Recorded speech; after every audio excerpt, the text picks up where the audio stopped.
Hi, folks. This is Mike Zlotnik, Big Mike. And today's discussion is going to be, will diversification help me in a downturn? And we're recording this video in early May 2023, certainly looking into an economic slowdown, potential recession ahead. As usually, this presentation, this discussion is for informational, educational purposes only. It's not a solicitation. No advice is given of any kind. Consult with your attorney, CPA professional before making any investment decisions. So let's kind of dive into the benefits of diversification and how it protects and helps looking into a recessionary environment. So diversification is one of the most important risk mitigation strategies. Why? Well, because it spreads the portfolio exposure to many areas, many sectors, many locations, many operators, many strategies.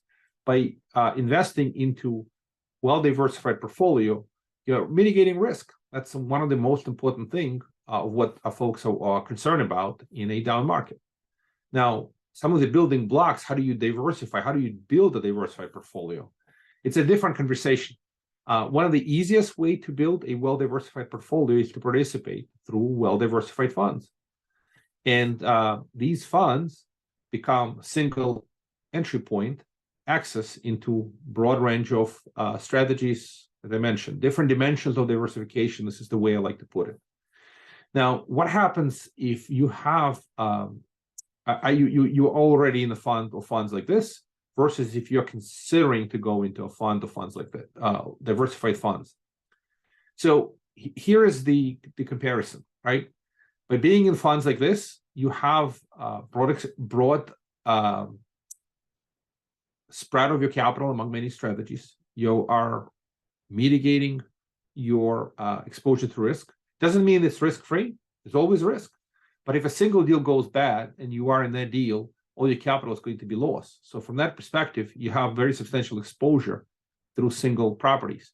May it be a turnkey, may it be a syndication, may it be a partnership with somebody else.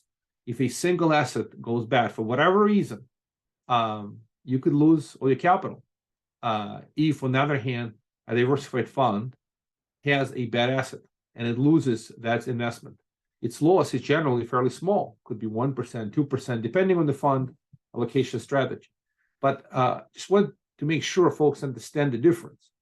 In a diversified portfolio, single or even multiple losses can be absorbed by the fund, while if you have an exposure to one or two or three deals and each of them goes bad, you could take substantial losses in your entire portfolio. So something to keep in mind. Now, diversification is not the only risk mitigation strategy. It is part of risk mitigation. It's a critical part of risk mitigation strategy. The other way to mitigate risk, for those folks who are familiar with the quadrants methodology, investment quadrant methodology, there are quadrants 1 and 2 that have strong downside protection and well understood risk versus the quadrant 3 and 4 that are more speculative, more aggressive, and they have a lot more risk. So by focusing on well-diversified funds with the focus on quadrant 1 and 2, you are mitigating risk. You're reducing your exposure to single asset ups and downs, and you're smoothing the journey. You're moving from a roller coaster ride. During the booms, you're making great returns, and during the busts, losing your shirt, to a smooth sailing type of a journey. Now, we'll discuss about other ways to mitigate risk. You could stay in cash as much as possible, increase your position in cash. By the way, we as fund managers do some of that too. So what's really interesting is that when participating in well-diversified funds, you're actually participating in what we do by trying to increase cash position and trying to take more defensive investments in this environment that have stronger downside protection. It's kind of, you could do it yourself. You can try to build a well-diversified portfolio, or you can work with somebody who has built it and knows how to build it. This is just kind of a comparison sake. But in general, you just cannot avoid diversification in this environment. In fact, this is the best way to mitigate risk. Another very important element to keep in mind: we don't know when the bottom of the market will be. We don't know how severe recession will be. How long will it last? And through the past history, timing of the market is very, very difficult. If you can time the market, you'll be the next Warren Buffett. You'll be one of the best investors in the world. And if it so happens, I'll be learning from you. I'll be the first person to bow and to appreciate your wisdom. So you just don't know. Most people don't know when the market will bottom out. And the hope is that it's not going to be a severe recession like 2008. Probably will not, but who knows, right? So one of the ways to mitigate that risk of uncertainty is not just to sit on cash and take incredibly defensive positions and wait for perfect timing. You could miss the boat. We've seen this, by the way, after 2020, COVID hit. A lot of people just said, oh, severe, horrible recession is coming. The world's going to end. And they moved everything to cash, and they were waiting for these great opportunities to happen. Did it happen?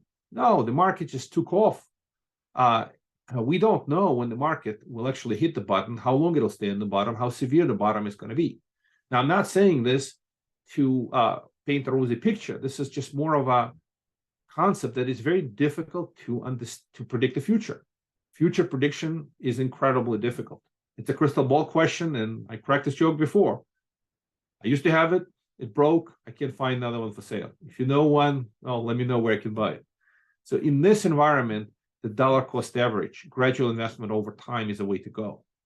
And diversified funds is a way to do this. We continue to invest gradually over time, changing our strategy to be more defensive during a downturn environment, and looking at the portfolio from a holistic perspective and over time perspective in many dimensions of diversification. These are critical elements to the thinking, how to build a portfolio that can do very well in a downturn, survive and thrive in a downturn.